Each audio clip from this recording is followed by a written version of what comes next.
কীরকম? এটি আমাকে মুগ্ধ করে। একটি মানুষ এতটা নিরহংকার হতে পারেন, আমি এটা ভাবতেই পারি না এবং খুব একজন রানিং মেগাস্টারের ব্যবহার এতটা ভালো হতে পারে আমার জানা ছিল না। এতটা অমায়িক হতে পারে বললেন জনপ্রিয় অভিনেতা ডাক্তার এজাজুল ইসলাম। জনপ্রিয় এই অভিনেতা বলেন, আমি শাকিব খানের সঙ্গে প্রথম যখন কাজ করি তখন শাকিব খান এতটা জনপ্রিয় ছিলেন না।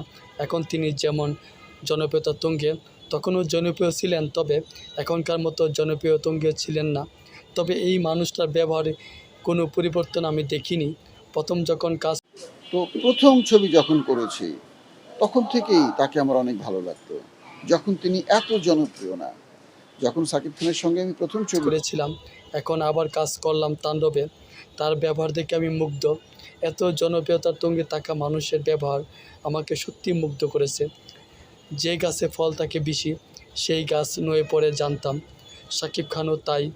দিন যত যাচ্ছে শাকিব খানের বিনয়ের মাত্রা বেড়েই চলছে। একটা মানুষ এত জনপ্রিয় হওয়ার পরও নিরহংকার হয় কীভাবে? ডাক্তার এজাজুল ইসলাম একজন নিঃসন্দেহে ভালো অভিনেতা, কোনো সন্দেহ নেই। আর সেই বড় মাপের অভিনেতা যখন মেগা স্টারকে নিয়ে প্রশংসা করে, এটা শুনতে সাকিবিয়ানদের আনন্দে বুক ফেটে যায়। শাকিব খানকে নিয়ে এর আগেও কিংবদন্তি অভিনেতা আলমগীর বয়সী প্রশংসা করেন।